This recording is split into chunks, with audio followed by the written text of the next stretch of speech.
경천동지라는 말이 있습니다. 경천동지. 하늘을 놀라게 하고 땅을 움직이게 할 정도로 놀랄 만한 일이다 할 때 우리가 경천동지할 일이다 이렇게 말하죠. 도저히 믿어지지 않을 만큼 그 묻지마 칼부림 같은 사건들이 대한민국 그 복판에서 정말 도시 한가운데에서 이루어지고 있고, 너무나 그래서는 안 될 일들이 너무 많이 이루어지고 있습니다. 그 중에 우리나라의 지금 심각한 문제 중에 하나가 그 저출산의 문제인데요. 또 저출산의 문제 중 하나가 신생아가 태어나고 나서 등록도 안 되고 나서 그 아이들이 실종되거나 사망하게 되는 이런 안타까운 일들이 너무나 많다고 합니다. 그래서 그 수를 지금 조사하고 있다고 하는데, 그걸 조사하면서 정말 깜짝 놀랄 만한 일이 그 보도가 됐습니다. 이제 엄마가 어린아이를 낳는데 경제적으로 어려워서 키울 수가 없으니까 난지 얼마 안 된 이 아이를 자기 친정 엄마 밭에다가 땅을 파고 묻은 거예요. 그런데 그보다 더 놀라운 일은요, 아이를 키울 수 없어가지고 신생아 난 애를 땅 파고 묻고 발로 꽉꽉 누르게 되는데, 그거를 11살짜리 아들이 다 지켜보고 있는 상태에서 했다는 거예요. 실제 이런 일들이 있다는 얘기를 듣고 너무 제가 충격을 받았습니다. 그러면 이 11살짜리 그 오빠는 어떻게 살아가, 오빠인지 그 동생이 누군지 모르고 형인지 어떻게 살아가란 말입니까? 그래서 정말 마음 아프게 하늘도 놀라고 땅도 울만한 일이 아니겠습니까? 어찌 인생이 이렇게 강팍하고 악할 수가 있단 말입니까? 근데 오늘 성경에는요, 이거보다도 더 하늘을 놀래킬 만한 일이 있다라고 성경은 말씀하십니다. 에레미야 2장 12절 본문에 있는 말씀을 보시기를 바랍니다. 너 하늘아, 이 일로 말미암아 놀랄지어다, 심히 떨지어다, 두려워할지어다, 여호와의 말씀이니라. 하늘이 놀랄 만한 일이 있다는 거예요. 그 하늘이 놀랄 만한 일은 연이어서 13절에 있는 말씀을 보면 내 백성아, 내 백성이 두 가지 악을 행하였다. 곧 그들이 생수의 근원이 되는 하나님을 버린 것과 스스로 웅덩이를 판 것인데, 그것은 물을 저장하지 못할, 가두지 못할 터진 웅덩이들을 선택했다라고 말합니다. 그러니까 이 에레미야서 오늘 하나님이 말씀하시려고 하는 것은 무엇이냐면, 정말 하늘이 놀랄 만한, 깜짝 놀랄 만한 일이 있는데, 내 백성이 이제까지 극진한 사랑으로 여기까지 인도해 주신, 말도 못하는 사랑으로 사랑과 은혜를 베풀어 주신 그 하나님, 생수의 근원되는 하나님을 버리고, 영원한 하나님을 버리고, 영원한 가치를 버리고, 그리고 이 세상에 보이는 우상, 이 세상에 보이는 가치를 선택했다라고 말하고 있습니다. 그렇기 때문에 2장 9절에 보면 내가 너희와 다투겠다, 내가 너희와 싸우겠다, 그리고 그냥 두지 않겠다, 너희 자손과도 계속해서 다투겠다. 한 가지 여러분에게 질문하고 싶은 내용이 있습니다. 하나님께서 아주 옛날에, 아주 오래전에 마음에 안 드는 게 있어요. 이거는 악이야, 이거는 절대로 해서는 안 되는 일이야 라고 하나님이 말씀을 하셨어요. 시간이 많이 지났습니다. 세대도 바뀌었습니다. 환경도 바뀌었습니다. 하나님께서 옛날에 이건 절대로 해서는 안 돼, 나는 그걸 그냥 두지 않을 거야 라고 말한 것이 지금도 똑같이 절대로 그냥 두지 않을 거야, 내가 그거는 용서할 수 없는 일이야, 그렇게 말씀하실까요? 아니면 옛날에 정말 안 되는 거였는데 지금은 돼 라고 이렇게 말씀하실까요? 이 말씀을 들으시면서 맨 마지막에 여러분 스스로가 결론을 내시기를 바랍니다. 다시 말하면, 그때 하나님이 마음에 들지 않았던 것은, 그때 너희와 싸웠던 것은 지금도 너희 자손들과 계속해서 싸울 것이다 라고 말하면서 오늘 본문 에레미야 2장 9절부터 13절에 있는 말씀은 이 싸움에 근원적인 문제를 가져다 놓고 법정에서 지금 고발하고 폭로하면서 절대로 이 길을 가서는 안 된다고 하는 것을 오늘 우리에게 들려주시려고 하는 하나님의 마음이 느껴지는 말씀입니다. 그래서 이들이 지은 죄들이 어떤 것인지를 1장 16절은 에레미야 1장 16절은 이렇게 말씀하십니다. 무리가 나를 버리고 다른 신들에게 분향하며 자기 손으로 만든 것들에게 절하였은즉 내가 나의 심판을 그들에게 선고하여 그들의 모든 죄악을 징계하리라. 그 내용이 1장과 2장에 연결되어 있는 건데요, 하나님을 버렸다는 거예요. 뭘 버렸다고요? 하나님을, 생수의 근원된 영원한 하나님, 영원한 가치, 영원한 사랑을 버려버리고 물을 가두지 못할 터진 웅덩이들을 선택했다는 거예요. 그러니까 이거는 생수의 근원은요 영원한 거예요. 절대로 바뀌지 않는 영원한 생수의 근원인데, 이 생수의 근원을 버리고 그리고 그 힘들게 바위를 깨서 밤새도록 일하고 죽도록 살도록 일했는데, 이것은 절대로 스스로 솟아나는 물이 아니에요. 하늘에서 떨어지는 물을 가두는 건데, 이건 얼마 안 있으면 금방 다 없어지는 물이고, 거기에 횟가루를 바르고 석회를 바르고 방수를 다 해도요 결국은 갈라져서 터져서 그 물을 가둘 수 없는 터진 웅덩이라고 분명하게 말씀하시는 거예요. 그러면 영원하신 하나님과 여기 바위를 쪼개가지고 그렇게 힘들게 물 몇 방울 가둔 것도 다 새게 되는데, 어리석게도 인간은 이걸 선택한다는 거예요. 여기다가 물을 집어넣어가지고 이 물로 말미암아 내가 살아보리라 라고 무모한 도전을 지금 하고 있다는 거예요. 그래서 에레미야에 있는 말씀을 한 구절로 요약한 아주 중심적인 말씀이 있습니다. 그걸 여러분이 보시면서 에레미야를 읽는데, 원래는 조금 길게 이 말씀을 안내해드리고 싶지만 전체를 다 읽을 수 있도록 그렇게 하기 위해는 너무 사실은 어려운 말씀이에요. 에레미야 이 열국의 그 다툼 속에서 정말 어떤 자세를 유다가 취하고 있는지, 또 어떻게 이 선지자가 얼마나 어렵게 이것을 지켜가고 있는 이 배경을 좀 알아야 사실은 에레미야가 열리거든요.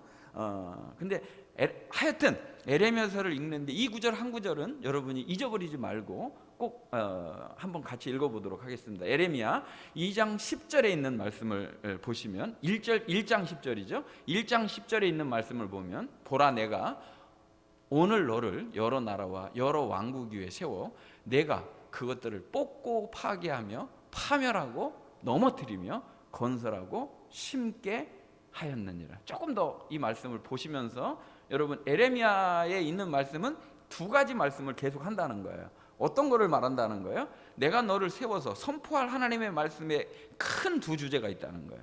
큰 두 주제가 있는데, 첫째는 무엇이냐면 농부가 건설자가, 똑같은 비유예요. 농부와 건설자가 뽑고 잡초와 못된 것들을 뽑아내고 그리고 파괴하고 파멸하고 넘어뜨리고서 그 땅을 고른 이후에 다시 어떻게 한다는 거예요?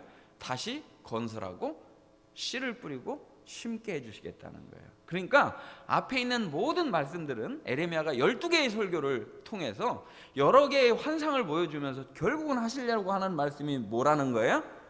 멸망을 선포하는 거예요. 하나님의 엄중한 심판을, 징계를 선포하시면서 이렇게 살면 하나님의 심판이 임하고 하나님의 징계가 임하고 결국은 망하게 될 것이다 라고 하는 것을 뽑고 파괴하고 파멸하며 넘어뜨린다는 말씀으로 하는 거예요. 그러나 하나님은 맨 마지막에는 다시 건설하고 다시 심는 긍휼과 은혜를 주신다라고 하는 회복의 메시지, 이 두 가지가 같이 있는 것이 에레미야 말씀인 것입니다. 그러면 아까 말씀드린 대로 하나님이 정말로 마음에 안 들어서 이거는 안 된다라고 하는 말씀을 지금은 허용하겠느냐는 거예요. 지금은 괜찮다고 하겠느냐는 거예요. 절대로 그런 하나님이 아니라는 거예요. 그런데 이 당시의 시대는 어떤 것이냐면, 그 구절을 표현하는 그 표현이 있어요. 당시의 시대를 어떻게 표현하고 있느냐면, 에레미야 2장 8절에 있는 말씀을 보면요, 사람들이 어떻게 살았는지를 한번 보시겠습니다. 제사장들은 여호와께서 어디 계시냐 말하지 아니하였으며, 율법을 다루는 자들은 나를 알지 못하며, 관리들도 나에게 반역하며, 선지자들은 바알의 이름으로 예언하고 무익한 것들을 따랐느니라. 당시의 사람들이 살아가는데요, 제일 앞에 있는 종교 지도자들, 제사장들, 목사들이 하나님은 어디 계시냐라고 하나님을 찾지 않았다는 거예요. 가장 큰 문제는 무엇이냐면 하나님이 어디 계시냐라고 찾지 않는 게 문제라는 거예요. 아까 우리 예배전 찬양에서 예수님의 사랑, 오직 예수님의 사랑 하나면 저는 충분합니다. 더 원합니다. 예수님 더 알기를 원합니다. 예수님의 사랑을 더 깊이 체험하기를 원합니다. 이래야 정상인데 제사장들이 여호와를 찾지 않았다는 거예요. 어디 계시냐라고 묻는 제사장이 없었다는 거예요. 왜 그럴까요? 배가 부르다는 거예요. 하나님을 찾지 않아도 될 만큼 배가 부르다는 거예요. 그럼 뭐를 찾았느냐? 제사장들이 명예를 찾았다는 거예요. 제사장들이 뭐를 찾았다는 거예요? 안위를 찾았다는 거예요. 편히 사는 걸 원했다는 거예요. 제사장들이 뭐를 원했느냐면 권력과 그리고 돈과, 결국은 어떤 거예요? 세상이 추구하는 가치와 하나도 다를 바가 없는 것을 제사장들이 추구했다는 거예요. 그러니까 그것은 결국은 교회의 타락이고, 그것은 결국은 신앙을 팔아먹는 것과 똑같은 거라는 거예요. 제사장이 하나님의 말씀을 가르치고 어떻게 하면 하나님을 깊이 있게 드러낼 것인가, 하나님의 영광을 드러낼 것인가를 연구하고 기도하고 묵상해서 성도들과 함께 그걸 참으로 누려야 되는데 그러지 않았다는 거예요. 관심을 다른 데다 뒀다는 거예요. 이 세상 명예를 추구했다는 거예요. 돈을 쫓아갔다는 거예요. 이 세상의 인정과 칭찬에 목말랐다는 거예요. 그래서 결국은 이들이 하나님을 구하지 않고 찾지 않고 하나님의 그 말씀을 가르치지도 않았다는 거예요. 그러니까 선지자들은 그럼 뭘 했느냐? 선지자들은 바알의 이름으로 예언했다는 거예요. 여기 이 한 구절로 제가 이 말씀을 아주 짧게 요약을 해보도록 하겠습니다. 참 종이 없었다는 거예요. 진짜로 하나님의 말씀만 전하는 그런 하나님의 사람이 없는 희귀한 시대가 되어버렸다는 거예요. 그런데 이런 시대 가운데서 하나님은 에레미야를 부르셔서 내 입에다가 내 말을 넣어줬으니까 가서 하나님의 말씀을 전하라는 거예요. 어떻게 해요? 이 나라는 망할 거다라는 거예요. 이 나라는 심판받을 거라는 거예요. 근데 이들의 생각 속에는 어떤 것이 꽉 차 있느냐면 절대로 이 나라는 망하지 않습니다. 우리는 하나님이 선택한 선민입니다. 또 한 가지, 이 나라는 망하지 않습니다. 왜? 우리에게는 성전이 있기 때문입니다. 이 말을 싫어하는 사람이 아무도 없었다는 거예요. 우리는 하나님의 선택받은 백성이고, 그리고 우리는 성전이 있기 때문에 망하지 않을 거라는 거예요. 근데 하나님은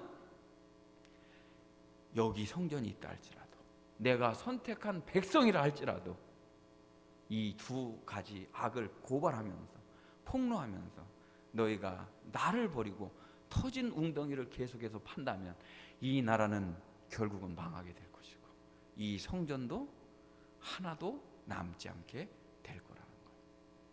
이 엄중한 경고를 하니 에레미야에게 돌아온 게 뭘까요? 참으로 당신은 하나님의 사람입니다. 진정으로 하나님의 말씀만을 전하는 사람입니다라고 아무도 말해주지 않았어요. 돌이 날라오고 감옥이 기다리고 있고 침 뱉고 뺨 맞고 온갖 환난과 핍박이 기다렸다는 거예요. 주님, 저는 자신이 없어요. 이 길을 걸어갈 수 있는, 그 말씀만을 전할 수 있는 정말 자신이 없어요. 주님은 다시 말씀하시는 거예요. 내 입에다가 내 말을 넣어줬으니 걱정하지 말고 가라. 내가 너를 노성벽을 삼을 것이고 견고한 성읍을 삼을 것이고 새기둥 삼을 거니까, 내가 너와 함께 할 거니까, 너를 이길 자가 없을 거니까 걱정하지 말고 하나님의 말씀을 전하라는 거예요. 하나님은 전하라고 하죠. 백성들은 다 이 말을 좋아하지 않습니다. 전부 다 이 말을 들으려고 하지 않습니다. 그래서 생겨난 별명이 눈물의 선지자라는 별명이 붙은 겁니다. 상한 심령의 선지자라는 말씀이 에레미야의 별명입니다. 눈물을 흘리면서 하나님의 말씀을 전했다는 거예요. 거짓 선지자들이 말하는 거는요, 다 두 손을 올리고 아멘 하면서 환영을 해요. 이 나라가 평안하다. 이 나라는 복받았다. 앞으로 잘 될 거다. 절대로 망하지 않을 거다. 저희 아들도 항상 저녁마다 그래요. 아무 걱정하지 말라는 말씀을 한 번만 해주세요. 아무 걱정하지 마라. 저녁마다 한 번씩만 해주세요. 이렇게 말합니다. 저는 앞에 한마디가 붙고 뒤에 한마디가 붙어야 된다고 생각해요. 아무 걱정 안 하려면 어떻게 해야 되느냐는 거예요. 예수님께, 참포도나무 되시는 예수님께 붙어야 된다. 너의 근심과 걱정을 예수님께 맡기고 기도해야 된다. 아무것도 염려하지 마라. 이 말씀의 앞뒤에는 반드시 붙어야지 그 말이 우리를 안전하다, 평안하다라고 하는 말에 거짓 선지자가 하는 말이 돼서는 안 된다는 거예요. 우리가 사는 세상은 어떻습니까? 지금 우리가 예배드리고 있는 교회는 어떻습니까? 회개 없는 구원을 말하고 있지는 않나요? 회개 없는 구원을 말하고 있는 교회가 너무나 많지 않나요? 십자가 없는 영광을 선포하고 있는 교회가 너무나 많지 않나요? 어느 교회가 예수님의 재림을 기다리고 깨어있으라고 말하면 그 이상한 교회인가요?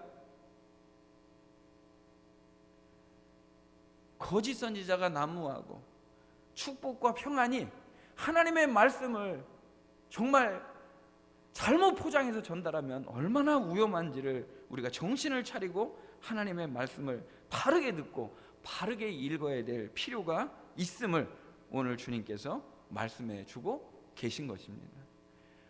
우리가 드리는 오늘의 예배가 하나님의 음성을, 하나님의 뜻을 담아내지 못하고 사람의 뜻과 사람을 즐겁게 하는 음성이 들려진다면 그것은 더 이상 교회가 아니고 더 이상 성전이 아니고 하나님께 드리는 예배도 아니라는 거예요.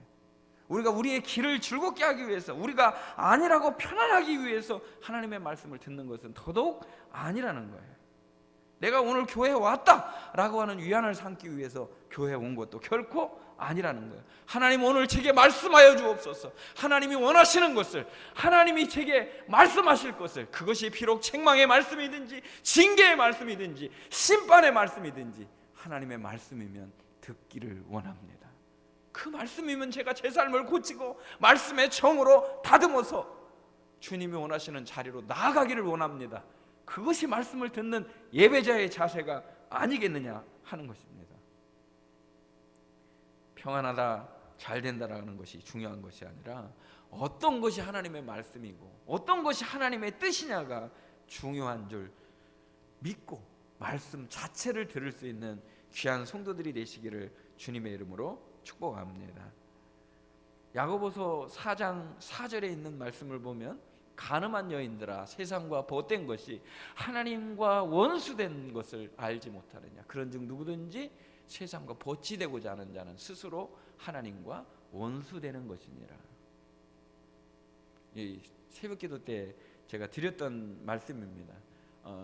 우리가 세상과 하나님 사이에 있다 그러면 세상적으로 한 걸음 가면 하나님에게는 멀어진 거고 하나님께로 한 걸음 나아가면 세상에게는 멀어진 것이다. 내가 지금 하나님과 가까워지는 믿음의 길을 걸어가고 있는지 세상으로 미끄러지고 있는 미끄럼틀을 타고 있는지를 생각해야 된다 말씀을 드렸습니다. 오늘 야고보서 4장 4절은 가늠한 여인들아 라고 말하면서 세상과 벗되는 것은 하나님과 원수되기를 스스로 작정한 것이다 라고 그렇게 말씀하고 계시는 것입니다. 어느 날 우리가 거울을 보니까요, 내 거울을 보니까 내가 어느 날 거울을 보니까 너무 세상과 내가 닮아 있는 거예요. 그럼 소스라치게 놀랄 거예요. 어쩌면 내가 이렇게 세상과 닮아 있지? 내가 거울을 어느 날 봤더니 예수님의 모습과 너무 닮아져 있는 거예요. 그러면 그 기쁨을 무엇으로 비교할 수 있겠습니까? 여러분 둘 중에 하나예요. 내가 거울을 봤더니 말씀의 거울로 나를 비춰봤더니 내가 너무나 세상과 닮아 있는 거예요. 그러면 그거는 정말 애통하고 내 신앙생활은 그냥 죽은 종교생활이었구나. 죽은 종교생활, 종교인으로서 종교를 소비하는 소비자였구나. 근데 예수님을 닮아 있다고 그런다면 그 말씀이 능력이고 생명이고 예수님께 붙은 생명의 관계를 누리고 있는 진정한 하나님의 예수님을 닮은 자녀가 되었으니 무엇으로 비교할 수 있겠습니까? 우리 사랑하는 성도들이 세상과 벗된 자가 아니라 하나님과 벗된, 하나님과 가까워지는 날마다의 믿음 생활이 주님과 동행하는 참 포도나무 되시는 예수님께 붙은 복 있는 성도들이 되시기를 주님의 이름으로 축복합니다. 그러니까 세상을 닮았다고 그러는 게 뭐예요? 세상을 닮았다고 하는 게 내가 바라보는 것이, 내가 추구하는 것이 세상의 가치. 세상의 가치가 뭐예요?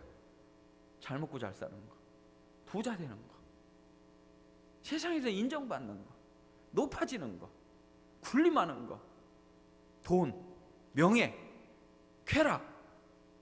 세상의 가치예요. 예수님의 가치는 뭐예요?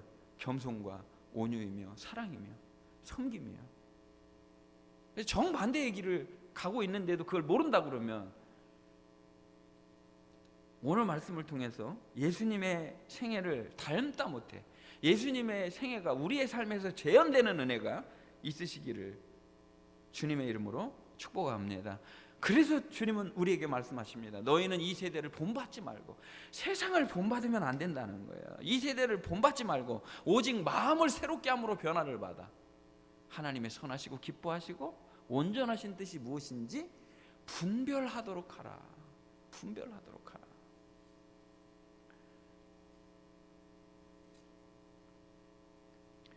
생수의 근원 대신 하나님을 버리고 터진 웅덩이를 팠다. 좀 더 근본적인 문제를 한번 살펴보도록 하겠습니다. 생수의 근원은요, 변하지 않는 가치예요. 영원한 가치예요. 영원한, 마르지 않는 생수예요. 이 좋은 곳을 버리고 어렵게 바위를 깨고 물을 저장을 하려고 그러는데 석회를 바르고 별일을 다 해도 결국은 이것은 물을 저장할 수 없는 터진 웅덩이라는 거예요. 죽어라 밤새도록 일을 해도 여기 물이 저장되지 않는 거예요. 그런데 알면서도 마치 천년만년 살 것처럼 거기에다가 그렇게 목을 매는 게 어리석은 인생들이라는 거예요. 저는 이 말씀을 보면서 사마리아 여인이 생각이 납니다. 사마리아 여인이 오늘도 처절하게 정말 그 뜨거운 태양볕 사이로 처진 어깨로 아무도 만나고 싶지 않은 괴로운 심정으로 물들어가는 그 여인 말입니다. 정말 아무도 만나고 싶지 않은 그 우울증과 공황장애, 지금으로 말하면 도저히 아무도 대면하고 싶지 않은 그 상처나고 찢긴 그 심령에 우리 사랑의 주님께서 찾아가 주셔서 그에게 한마디로 말씀을 하십니다. 내가 하나님의 선물을 알았다면, 전 이 하나님의 선물이라는 말씀이 너무나 마음에 와닿습니다. 여러분, 하나님의 선물, 정말 그 무엇과도 바꿀 수 없는 하나님의 선물을 받는 우리 성도들이 되었으면 좋겠습니다. 이 선물이 무엇인지 예수님이 친히 그에게 풀어서 말씀해 주십니다. 요한복음 4장 14절 말씀을 보면 내가 주는 물을 마시는 자는 영원히 목마르지 아니하리니 내가 주는 물은 그 속에서 영생하도록 솟아나는 샘물이 되리라. 이 세상의 물은요, 터진 웅덩이는요, 마셔도 인생의 목마름이 해결되지 않는 완전 부족 상태의 물인 겁니다. 그런데 예수님이 주시는 하나님의 선물, 친히 생명수가 되셔서 우리 가운데 오신 예수님은, 그 예수님이 주시는 물은요, 우리 안에서 영생하도록 솟아나는 샘물이 되셔서 이 물을 마시는 자는 다시 목마르지 않는다는 것입니다. 그러니까 인생의 문제가 뭐예요? 인생의 문제가 죄와 목마름입니다. 이 목마름의 문제가 영원토록 해결되지 않기 때문에 더 가지려고 그래요. 더 먹으려고 그래요. 그래도 어때요? 공허해요. 삭개오가 모아봤어요. 부자가 돼봤어요. 부자가 되면 될수록, 높아지면 높아질수록 공허에 터진 웅덩이는 더 크게 구멍 뚫린다는 것을 알게 됐다는 거예요. 아무도 나의 인생의 공허의 문제를 채울 수 있는 그 어떤 것이 없다라는 절망이 있을 때 비로소 나는 예수님이 필요합니다. 예수님만이 채울 수 있는 공간이 있다는 걸, 우리 마음의 공간을 발견할 때 비록 그분에게 달려가 주님 저는 죄인입니다. 주님 도와주십시오. 주님, 저를 주님의 그 영생수로 마시우게 하여 주시옵소서. 인생의 문제, 그 공허의 그 아픔을 가지고 예수님이 그 아픔을 어루만지시면서 영생하도록 솟아나는 샘물로 그의 목마름을 해갈시켜 주실 때 내가 그리스도를 만났다. 물동이를 버려두고 예수를 위한 삶으로 변화되는 것을 볼 수가 있습니다. 남편 5을 둬도요 절대로 채워주지 않는 거예요. 아무리 돈을 많이 가졌어도 이것은 채울 수 없는 공간이 반드시 있다는 거예요. 오직 예수님만이 영원한 생명수가 되시기 때문에 하나님의 선물을 경험하지 않는다면 진정한 영생의 기쁨을 맛볼 수가 없다는 거예요. 이사야 선지자도 우리에게 선포하십니다. 이사야 55장 1절에 보면 너희 목마른 자들아 물로 나오라. 돈 없는 자도 오라. 너희는 와서 사 먹되 돈 없이 값 없이 와서 포도주와 젖을 사라. 어떤 것도 부담하지 않고 하나님의 선물을 받는 것은 예수 그리스도, 영원한 생명의 샘물 되시는 예수 그리스도를 우리 마음속에 영접하고 모셔드리는 것인 줄 믿습니다. 그래야지만 우리 인생의 근본적인 목마름이 해결된다는 거예요. 여러분 지금 어떻습니까? 목마르신가요? 아니면 예수님으로 말미암아 저는 감사하고 기쁠 따름입니다.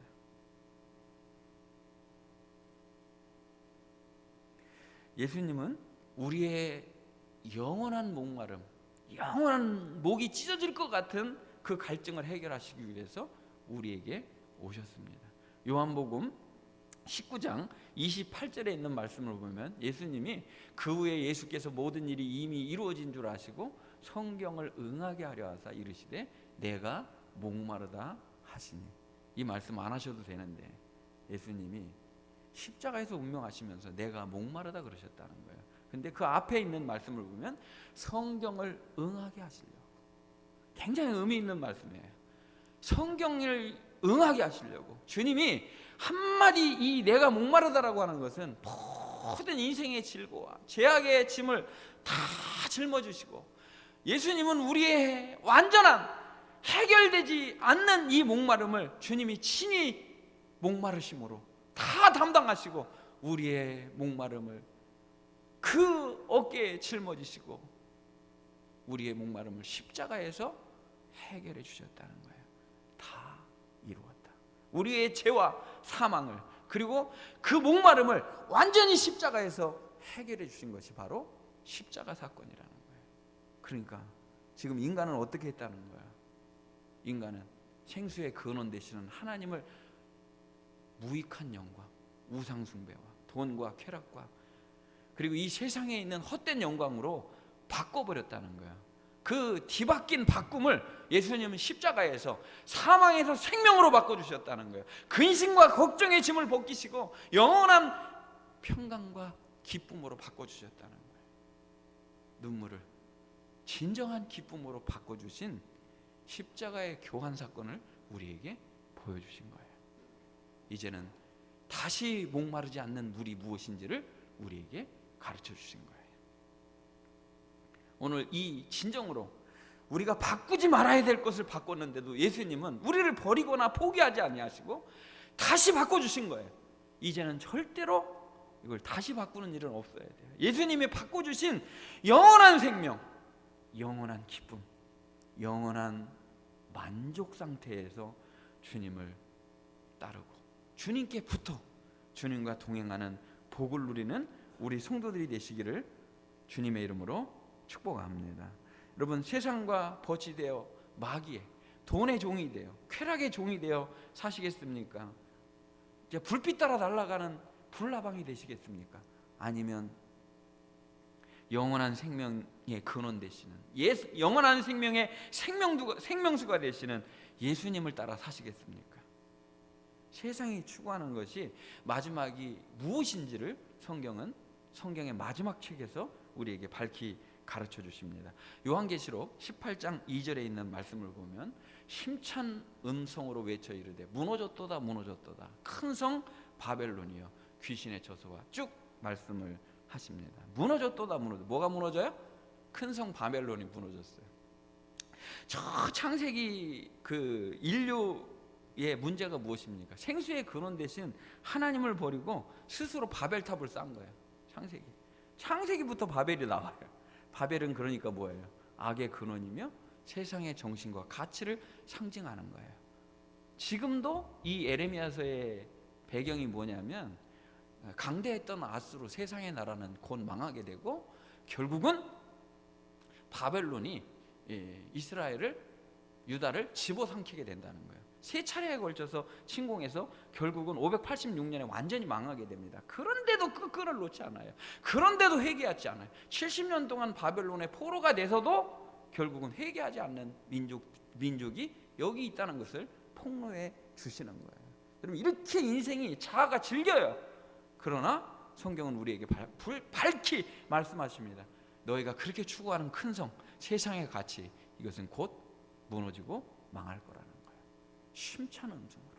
심찬 음성으로 우리에게 들려주시는데, 세상의 가치는, 세상의 나라는 결국은 망하게 된다는 거예요. 처음부터 하나님이 싫어한 거는요, 지금도 하나님이 심판하시고 싫어하시는 거예요. 그 바벨의 정신 지금 허용하지 않는다는 거예요. 지금도 똑같이 하나님은 그 바벨의 정신을 하나님이 진노하시고 심판하신다는 거예요. 어떤 악의 세력이라 할지라도 용이든지 바다짐승이든지 땅짐승이든지 그 악의 세력, 세상의 가치를 추구하는 모든 세력은 결국은 망하게 된다는 거예요. 요한계시록 18장 4절, 우리의 정체성이죠. 내 백성아 거기서 나와. 내 백성아 거기서 나와. 그의 죄에 참여하지 말고 그가 받을 재앙에 참여하지 말라는 거예요. 그 재앙을 네가 받아서는 안 된다는 거예요. 자, 오늘 여기 내 백성아 거기서 나오라는 거예요. 어디서요? 어디서요? 바벨론의 가치에서, 그 악의 세력과 가치에서 나오라는 거예요. 세상을 닮음의 가치에서 나와야 된다는 거예요. 여기 내 백성아 거기서 나오라 그래요. 근데 오늘 에레미야서 2장에 있는 말씀을 보면 두 번 반복되는 말씀이 있어요. 그게 뭐냐면요, 나의 백성이, 내 백성이 두 가지 악을 행했다. 그러나 이렇게 생수의 근원되는 하나님을 버린 이 백성도 하나님은 내 백성이라는 거예요. 참 여기에 하나님의 아픔이 있고 하나님의 무한하신 사랑이 담겨져 있다라는 그런 마음을 느끼게 됩니다. 내 백성이. 우리 옛날에 그 여기 있는 분들은 얼굴 뵐 때는 그런 분은 하나도 없는 것 같아요. 근데 하도 말을 안 듣잖아요. 그럼 넌 내 자식도 아니야. 옛날에 부모님들이 그렇게 말씀하세요. 넌 아주 내 자식도 아니야. 진짜 자식이 아니에요? 내 자식도 아니야. 호적을 아주 팠으면 좋겠어. 진짜 호적 파라는 얘기예요? 내 자식도 아니야. 그게 진짜 부모님 마음이냐고요. 내 백성아, 너는 내 아들이고 내 딸이고 변함없는 사랑으로 내가 너를 이끌고 인도할 거야. 절대로 이 죽는 바꿈만은 하지 마라. 이 죽는 바꿈만은 선택하지 말아줘야 될 아버지의 마음이 그거지 않습니까? 이제는 예수님이 우리를 살리는 바꿈으로 인도했으니 너는 그 길을 걸어가야 돼. 성경의 전체 내용을 보면요, 그 팥죽 한 그릇이 그게 그렇게 대단한 거예요? 여러분, 팥죽 한 그릇이 그렇게 대단한 거예요? 근데 팥죽 한 그릇과 장자권을 바꿔요. 은 30이 그렇게 대단한 거예요? 은 30에도 예수님을 팔아요. 여러분, 이 세상의 가치로 하나님의 영원한 가치를 바꾸는, 죽는 바꿈을 하는 성도는 절대 없어야 될 것입니다. 우리가 서 있는 이 자리에서 예수님은 십자가에서 우리의 영원한 죄와 사망을 영원한 생명과 영원한 기쁨의 자리로 바꿔주셨습니다. 이 복을 영원토록 누리는 우리 성도들이 되시기를 주님의 이름으로 축복합니다. 마지막 요한계시록 22장 1절 말씀 우리 다 같이 한번 읽어보겠습니다. 또 그가 수정같이 맑은 생명수의 강을 내게 보이니 하나님과 및 어린 양의 보호자로부터 나와서. 성경 말씀에 창세기 2장에 에덴에서 물이 나와요. 또 에스겔 47장에 보면요 성전 문지방에서 물이 나와요. 또 요한복음 4장에 보면은요 예수님 자신이 영생하도록 솟아나는 생명수라 말씀하십니다. 그런데 요한계시록은 맨 마지막에 새하늘과 새 땅의 모습을 우리에게 실제적으로 보여주시면서 생명수의 강이 하나님과 및 어린 양의 보호자로부터 나오는 것을 보여주시면서 이 모든 예언의 말씀들이, 모든 성경의 말씀이 완성된 새하늘과 새 땅의 모습을 주시면서 우리에게 예수님과 함께 영원한 생명수의 강물에서 그리고 영원한 생명나무의 열매를 먹으면서 사는 이 기쁨을 보여주시면서 이것과 바꿀 것은 그 어떤 것도 없다는 거예요. 이것과 바꿀 가치가 어디 있느냐라고 말씀하고 계셔요. 사랑하는 성도 여러분, 지금 그렇게 대단해 보이는 거 팥죽 한 그릇밖에 안 되는 거예요. 우리가 그렇게 대단하게 여기는 것이 아침 이슬과 같이 사라지는 거예요. 하나님이 어디 계시냐? 내가 하나님의 사랑을 더 알기를 원하고 십자가에서 우리를 위해 피 흘려 죽으시기까지 사랑하시면서 내 백성아 부르시는 하나님의 음성을 듣기를 원하며 이 영원한 가치는 그 어떤 것으로도 바꿀 수 없는 새하늘과 새 땅의 가치이고 영원한 주님과 왕노릇하는 가치이고 주님과 함께 있는 가치이기 때문에 절대로 저는 이것을 버릴 수 없습니다. 오늘 믿음으로 다짐하며 여러분의 작은 선택 하나하나들이 오늘이라는 시간들 속에서 믿음의 발걸음이 되기를 원하며 주님께 더 가까이 가는 선택이 되기를 원하며 주님이 기뻐하시는 하나님의 뜻이 되기를 원하는 살리는 바꿈이 되시기를 주님의 이름으로 축복합니다. 기도하시겠습니다. 하나님 감사합니다. 오늘